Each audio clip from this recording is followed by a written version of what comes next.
يعني ممكن نقول أن المغرب فاجأنا ولم يفاجئنا في نفس الوقت. أولا المغرب اسمه مطروح من الأول، أنه من الدول التي كان من المتوقع أن تسير أو تركب قطار التطبيع. الأمر الآخر أن المغرب كان له علاقات بمستوى معين مع الكيان الصهيوني وقطعها، والآن الديوان الملكي المغربي يقول أنهم قرروا استئناف العلاقات، يعني أنه هم ما بدأوش حاجة من الصفر. الأمر الثالث طبعا المغرب هي البلد العربي الوحيد تقريبا الذي لم تتوقف العلاقات بينه وبين إسرائيل منذ قيامها بسبب الجالية المغربية اليهودية الكبيرة الموجودة في المغرب وموجودة في الكيان الصهيوني وموجودة في أماكن مختلفة من أنحاء العالم. لكن طبعا واضح أنه القرار قرار ديسبريت، قرار آخر لحظة، قرار يعني زي ما يكون رموا العظمة للملك والملك تلطفها، والعظمة هي الصحراء الغربية اللي قرر ترامب في آخر أيامه أن يعترف بسيادة المغرب عليها. فواضح يعني أنا سمعت أحد المعلقين يقول إن الذي حصل هو سلام، أرض مقابل السلام، ولكنها ليست أرض عربية مقابل السلام أو أرض فلسطينية، وإنما أرض الصحراء الغربية. هو طبعا بالتأكيد موضوع الصحراء هو كان دوما المحرك الرئيسي في السياسة الخارجية المغربية. يعني أنا قابلت رؤساء أحزاب سياسية أثناء عملي في المغرب، وكلهم تقريبا أخبرونا بأنه قضية المغرب، قضية الصحراء هي بالنسبة للمغاربة مثل قضية فلسطين. طبعا من حق كل دولة أن يكون لها قضاياها الخاصة، ولكن لا تضحي بقضية قومية مثل فلسطين لحساب القضية الخاصة. هذا من جهة. من جهة أخرى يعني ما قام به ترامب هو في الحقيقة لا يساوي شيئا على الأرض الواقع، يعني بمعنى ماذا سيغير من حقيقة الأمر اعتراف واشنطن بالصحراء بأنها تابعة أو أرض مغربية. هو عبارة عن تصريح سياسي مثل تصريحه سابقا حول مثلا الاعتراف بالجولان بأنه تابع لدولة الاحتلال. يعني بمعنى الوقائع لا تتغير بمثل هذه الاعترافات. نحن طبعا نأمل بأن تتحقق وحدة التراب المغربي وأن تحل هذه الأزمة، لكن كما قلت ليس على حساب القضية الفلسطينية من جهة، ومن جهة أخرى ما تم اليوم هو ليس حلا، إنما هو قرار من أجل الحصول على التطبيع الذي هو تدشين للدعاية الانتخابية الخاصة في ترامب لعام 2024. من الواضح بأن ترامب بدأ التحضير للانتخابات من الآن، وهو يريد أن يقدم يعني هذه الهدية لدولة الاحتلال من أجل أن يدشن حملته الانتخابية. هو الواقع أنه ترامب هو قاعد في لحظات الأخيرة، في لحظات النزع كما يقال، قاعد يوزع عطيات وقاعد يتخذ قرارات. كثير من عنده هو يعني قيد الجرارات من عقود من الزمن، والإدارات المتعاقبة بل الدولة الأمريكية عمدت إلى عدم اتخاذ موقف حيالها، لأنها هي أوراق تفاوضية في نهاية المطاف. لما تجي الإدارة الأمريكية وتمنح الصحراء الغربية للمغرب وتقولها مثل ما يعني تفضلت أبو ناجي، هو على أرض الواقع هو لا يغير شيء ولم يحصل شيء، يعني غدا لن يختلف شيء عن اليوم. ولكن الذي حصل هو أنه أوراق تفاوضية للإدارات الأمريكية المقبلة الآن فقدتها، إلا اللهم إذا تراجعت عن ذلك القرار بشكل من الأشكال، وهذا أنا أستبعده. فالحقيقة يعني ترامب يعمد يوميا تقريبا في أيام الأخيرة إلى، أنا باعتقادي، شبه توريط الإدارة القادمة، وربما نعم ربما هي بداية حملة انتخابية إما هو يخوضها أو ربما واحد من أسرته. ربما إحنا نشوف إيفانكا هي ترنو إلى أن تصبح أول رئيسة للولايات المتحدة الأمريكية.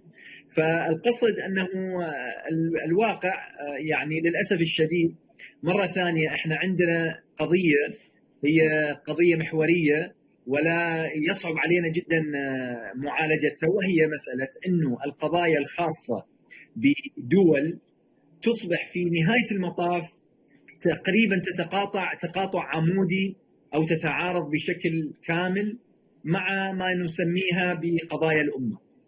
فمرة ثانية يعني وقعنا فريسة مثل هذه للأسف الشديد. عملية توريط الإدارة القادمة من جهة، ومن جهة أخرى تخليصها من بعض الموروث. يعني هذا يتضح حتى في موضوع الأزمة الخليجية وحلحلة الأزمة الخليجية وحرص الإدارة الحالية على الانتهاء من ملف الأزمة الخليجية. يعني هذا يعطينا دلالة أو مؤشر كبير على ما صرح به ترامب نفسه في عملية الانتخابات القادمة 2024. يعني هو حتى لا يريد أن يعطي إدارة جو بايدن كريدت أو أفضلية في عملية إنهاء الأزمة الخليجية، بمعنى أنه الإدارة الأمريكية الآن هي من سمحت أو هي من أعطت الضوء الأخضر لبدء الأزمة الخليجية. ولاحظنا ترامب عندما صرح بذلك وقال بأن قطر دولة إرهابية ودولة مارقة ودولة تدعم الإرهاب، غرد بذلك عبر التويتر وصرح بذلك على الفضائيات. الآن هو حريص في الأيام الأخيرة في الوقت بدل الضائع من إدارة ترامب، حريص على إنهاء الملف الخليجي كذلك حتى لا يعطي الإدارة القادمة أي أفضلية تذكر في هذا السياق. نعم. يعني انا حقيقه حاسس الوضع ربما اكثر تعقيدا من الانتخابات الامريكيه. يعني انا ما اشعره ان احنا امام، يعني كان هناك ربيع عربي اليوم يعني تقريبا امام ربيع اسرائيلي او موجه تطبيع ضخمه جدا مع موجه لاعاده تشكيل المنطقه بشكل كبير. يعني هناك توغل اسرائيلي، هناك توغل روسي، هناك توغل صيني. فأعتقد إحنا مقدمين على شرق أوسط مختلف كثيرا. أعتقد أن ربما المغرب وجدت فرصة، ربما أن الرئيس الأمريكي أعطاهم هذا الاعتراف، وجدوا أنه ربما نوع من المكافأة أو الميزة من نوع ما. لكن بغض النظر عن الخطوة المغربية، أنا أرى أن هناك يعني تحولات ضخمة تطال الشرق الأوسط في السنوات القادمة. يعني أصبحنا أمام شرق متوسط مختلف كثيرا عن الشرق الأوسط ما قبل الربيع العربي الذي كان موجود في 2010. أنا أتذكر أيضا أن قبل 2010 كان هناك نوع من التقارب مع إسرائيل، وكان هذا ساهم كثيرا يعني في موجة الثورات العربية. يعني أعتقد الموقف المصري تجاه غزة كان من أحد أسباب ثورة يناير. فأنا عندما أفكر في المغرب أفكر أن عدد السكان هناك 35 أو 36 مليون. لا أعتقد أن موجات التطبيع هذه ستمر على شعب كبير ولديه أحزاب. طبعا احنا نتمنى الاستقرار لجميع الدول العربية، لكن يبدو لي أن هناك نوع من إعادة هيكلة للشرق الأوسط، ولا أعلم كيف ستمر في السنوات المقبلة. يعني هناك إعادة هيكلة بالحديد والنار تساهم فيها إسرائيل، تساهم قوى كروسيا، تساهم قوى كالصين. الدكتاتورية العربية تعيد تنظيم نفسها بشكل مخيف حقيقة. السؤال كيف سوف تتفاعل هذه المحاولات بعد عام أو عامين من الآن، وكيف ستتعامل معها الشعوب؟ يعني هل ستظل الشعوب على حالها، خاصة نحن مقبلين في العام المقبل على أزمة اقتصادية بسبب الكوفيد 19 بسبب كورونا. يعني مختلف الدول العربية ستواجه أزمات اقتصادية بسبب الفيروس. يعني كيف ستتفاعل؟ وماذا بعد رحيل ترامب؟ أمامنا 4 سنوات من حكومة بايدن. ماذا بعد رحيل ترامب؟ ماذا في الأزمات الاقتصادية؟ ماذا بعد كل هذه الموجة المؤسفة من التطبيع بدون سبب؟ يعني امام مرحله يعني تستحق التساؤل حقيقه. انت حاجه مهمه الحقيقه، انه هذا الشعب المغربي كيف سيتفاعل مع مثل هذه الخطوه. طبعا المغرب ليست الامارات وليست البحرين، بالرغم انه البحرين شهدت معارضه شعبيه وربما حصل التكتم عليها او كتمت انفاسها بشكل او باخر، لكن المغرب بلد ضخم كبير كما ذكرت، في أحزاب، في تفاعل سياسي، وأيضا الحكومة الحالية التي تحكم المغرب حكومة إسلامية أو يعني تيار إسلامي. أنا أظن أن هذا سيحرجهم كثيرا وسيحرج أنصارهم في المجتمع المغربي لا أتصور أن هذه الحادثة ستمر دون أن يحصل تفاعل محلي سياسي اجتماعي كبير في المغرب. هو طبعا احنا اذا اخذنا ازمه التطبيع بعيدا عن جزئيه المغرب فقط، التطبيع بشكل عام في المنطقه كله مرتبط ارتباطا وثيقا بخساره الشعوب بعد موجه الربيع العربي التي انا اسميها الموجه الاولى، وربما اقول الموجه الاولى لانني اعتقد بان موجات اخرى ستاتي. متى ستاتي لا احد يستطيع ان يحدد، ولا احد يستطيع ان يعطي اوامر للشعوب ان تقوم بهذه الجوله. يعني الموجه هذه ستاتي لوحدها، ونحن نقول ذلك من باب التحذير. مع هذه الخساره اصبحت هناك حاله توحش تحكم المنطقه من قبل الانظمه، بمعنى ان التحركات الشعبيه اصبحت مضبوطه بشكل هائل ومضغوطه ايضا. لا يوجد شعب يستطيع ان يقوم بحراك بسهوله كما كان الحال قبل عام 2010. حتى النقاش السياسي اصبح ممنوعا. يعني في بعض الدول العربيه كان ما في فعاليات في الشارع، ولكن هناك نقاش سياسي موجود على تويتر، في المنتديات، في الغرف سابقا الغرف الالكترونيه او غرف الشات ما كان يسمى. هذا النقاش ايضا الان اصبح مقموعا. بالاستفاده من هذه الحاله تاتي موجه التطبيع التي اخرها تطبيع المغرب. ولكن انا اتفق معكم بان الحاله في المغرب من المتوقع ان تكون مختلفه. المغرب، الشعب المغربي معروف بموقفه تجاه العلاقه مع فلسطين من جهه اخرى هناك حراك سياسي كما ذكر الدكتور عزام ايضا. وجود حزب يصنف على انه من التيار الاسلامي في الحكم ربما سيؤدي الى ازمه، ولكن هذا امر غير محسوم لانه يعتمد على سلوك هذا الحزب في تجاه الازمه. شخصيات سياسيه عروبيه هائله موجوده في المغرب، ننتظر سماع موقفها. ربما هذا سيؤدي الى حراك غير محسوب من صانع القرار حينما اتخذ هذا القرار، ولكن بالتاكيد ما حصل في المغرب او ما سيحصل في المغرب لن يكون كما هو الحال في الامارات او البحرين.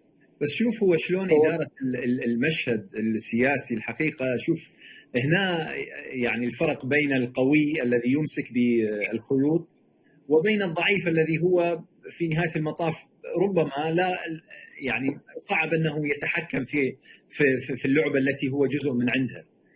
يعني شوف مثلا السودان علقوا امام قضيه انه الرفع من قائمه الارهاب اللي هم حطوه فيها. المغرب قضيه الصحراء الغربيه التي هي صنيعه غربيه بالاصل، صنيعه فرنسيه، صنيعه اوروبيه، صنيعه غربيه. زين، الان لاجل حل واطلاق كلمه من قبل الولايات المتحده الامريكيه يندفع ويسارع نحو يعني قضيه التطبيع.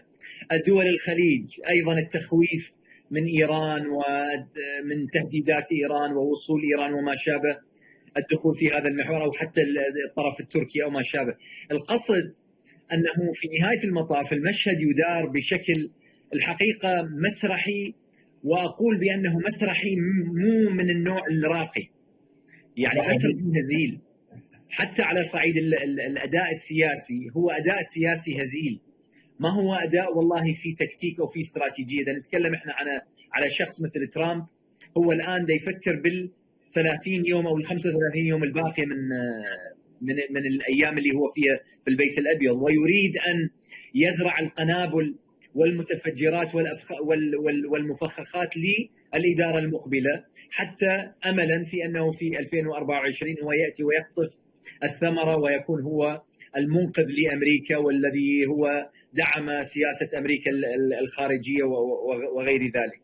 الواقع انه الذي نشهده اليوم هو اداء سياسي عالمي فيه اشكاليه، فيه ازمه، وهذه الازمه تتمثل في انه يعني الممارسات السياسيه هي ممارسات باللغه الانجليزيه ما اعرف احنا شو نسميها ابو ناجي، بلاي جراوند بوليتكس، هي سياسات ملاعب الاطفال، يعني تنطيني وانطيك. هذه في نهايه المطاف هي غير قابله للبقاء، وهذه راح يعني توجد اشكالات وتوجد ازمات. احيانا بقاء ازمه وبقاء معادله معينه افضل من حل ازمه بالنسبه لطرف وايجاد مشكله كامله لطرف اخر، يعني الحل وفق المعادله الصفريه. هذه توجد اشكالات في نهايه المطاف ربما هي اعقد من بقاء المشكله اساسا.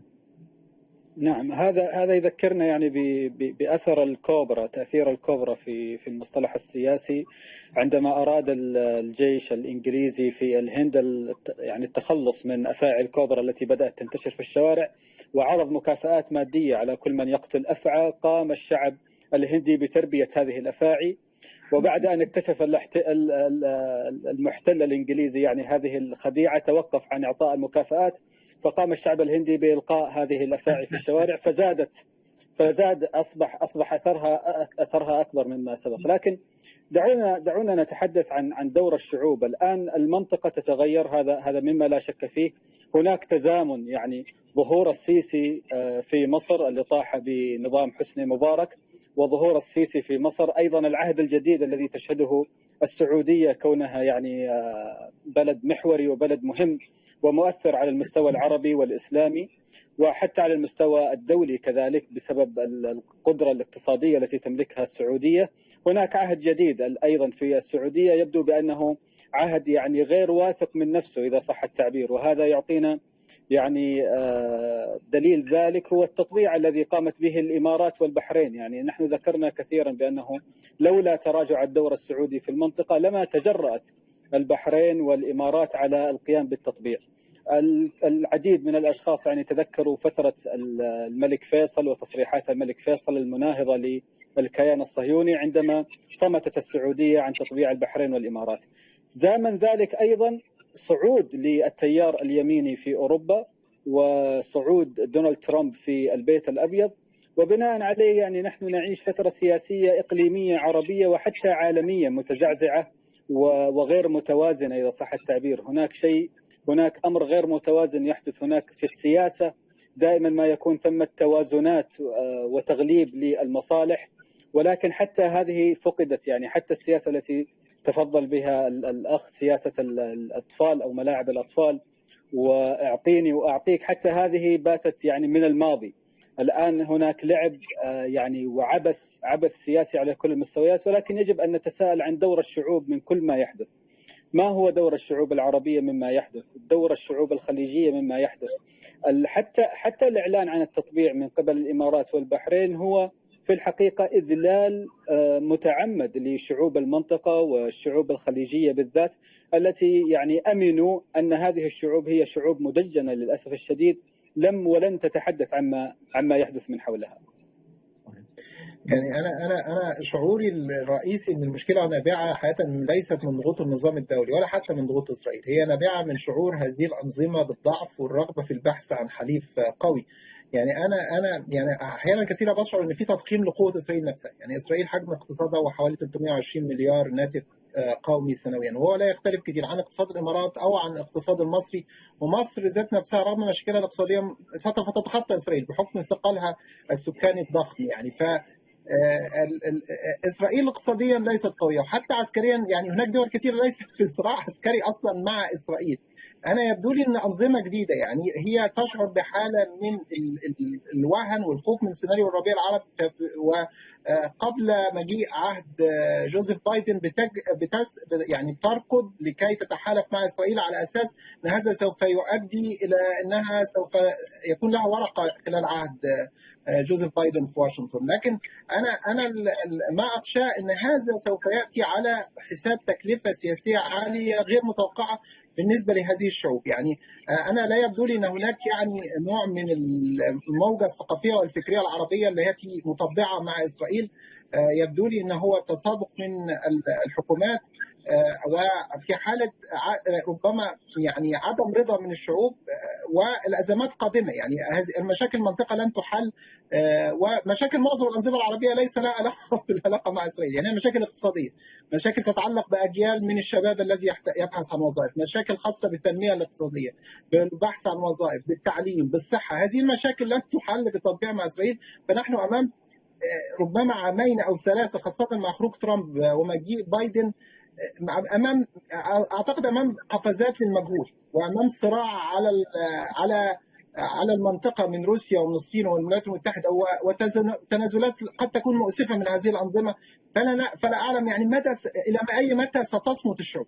يعني أعتقد أن احنا أمام عامين أو 3 من الاختبارات الصعبة، الله أعلم يعني أين ستقود. هو اللي يثير هذا السؤال الأكبر هو الموقف الدولي. يعني الدول الديمقراطية زي أمريكا وفرنسا وبريطانيا وأوروبا الغربية بشكل عام، التي ما تزال حية في ذاكرتها أحداث الربيع العربي، كيف تطمئن إلى أنظمة تعرف أنها مكروهة من شعوبها، تعرف أنها مفروضة فرضا على هذه الشعوب، تعرف أنها إذا أرادت أن تفعل شيئا فلا بد أن تكبل الناس، ولا بد أن تغلق أفواههم، ولا بد أن تغيب المفكرين منهم وأصحاب الرأي في السجون وخلف القضبان. تأتي هذه الدول وتريد أن تحل قضايا كبيرة جدا، أزمات لها تاريخ ممتد عبر قرن كامل، من خلال تفاهم مع أنظمة لا تقف على أرضية صلبة. وما حصل قبل 10 أعوام مرشح إلى أن يحصل العام القادم أو العام اللي بعده أو بعد 10 أعوام، لأنه نفس المشكلة يعني ما انحلتش. فكيف هم بيجوا مع واحد زي ملك المغرب له منتخب وله موكل من قبل شعبه، وكل الديمقراطية اللي هو عاملها والحكومة الموجودة كلها نوع من الديكور فقط تحت ضغوط ما حدث في الربيع العربي، أو يجوا لبن زايد اللي وارث الحكم عن أبيه وفارض نفسه فرض ويتجسس على كل مواطن من المواطنين، أو ملك البحرين اللي هي مجرد دولة صغيرة كانت إمارة حولها إلى مملكة ويظن نفسه شيئا كبيرا. هؤلاء ليسوا ثابتين، هؤلاء كلهم سيرحلون وسيرحلون قريبا. ابو ناجي اذا تتبع الخطاب السياسي لاهم الدول الاوروبيه بالاضافه الى الولايات المتحده الامريكيه، طبعا فتره ترامب فتره استثنائيه ولكن خلينا ندخلها ضمن المعادله. هناك الحقيقه منحنى نازل فيما يتعلق بذكر قضايا حقوق الانسان، الديمقراطيه، الحريات، تحرر الشعوب. اذا تقيس من 2008 لما كانت اكو موجه، يعني وين ما تروح بالعالم اي حكومه غربيه مستعده انها تنفق الاموال على عقد الندوات والمؤتمرات وايجاد البعثات التي تذهب وتزور ميدانيا وتتكلم بالديمقراطيه وتتكلم بديمقراطيه الشعوب وتتكلم عن التحرر من الاستبداد وتتكلم عن هالمسائل هذه.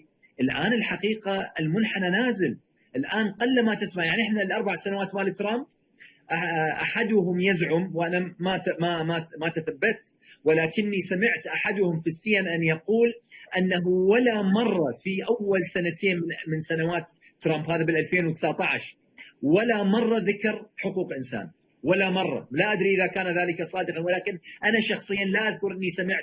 يا انس هم كانوا يظنون ان اجنده الديمقراطيه وحقوق الانسان تخدم مصالحهم. هذا هو وضح لهم انها لا تخدم مصالحهم كما يريدون. وهذا الكلام يعني اذا تعتبر انت ترامب استثناء، السؤال هو طيب والدول التي تتشدق بديمقراطيتها مثل الدول الاسكندنافيه، بريطانيا، فرنسا، المانيا، اين هي مما يجري؟ يعني شلون هي الان بدات تقبل اما انها قاعد تلعب لعبه براغماتيه سياسيه ما يسمى بالريال بوليتيك بشكل يعني امتياز، فاقده لكل معنى قيمي، لكل معنى انساني، لكل قيمه، لكل ديمقراط، كل المسائل هذه كلها على الهامش، يا اما انها فعلا تخشى من انها اذا دفعت باتجاه الديمقراطيه، دفعت باتجاه تحرر الشعوب، انها تعود مره ثانيه الى قصه الربيع العربي وعودة ربما تيارات إسلامية أو تيارات أخرى لا ترتضيها ولا تعرف كيف تتعامل معها.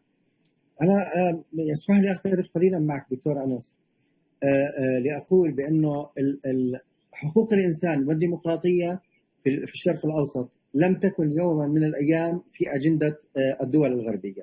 يعني في الأصل وفي حقيقة الموقف هذه الدول تدرك بأن ديمقراطية في دول الشرق الأوسط هي ليست في مصلحتها، بل أن الديمقراطية في أي دولة خارج المنظومة الغربية هي ليست في مصلحتها. ونحن نعرف تاريخ الولايات المتحدة الشائن في أمريكا اللاتينية، ونعرف تاريخ فرنسا الشائن في إفريقيا. فهذا هو الموقف الحقيقي.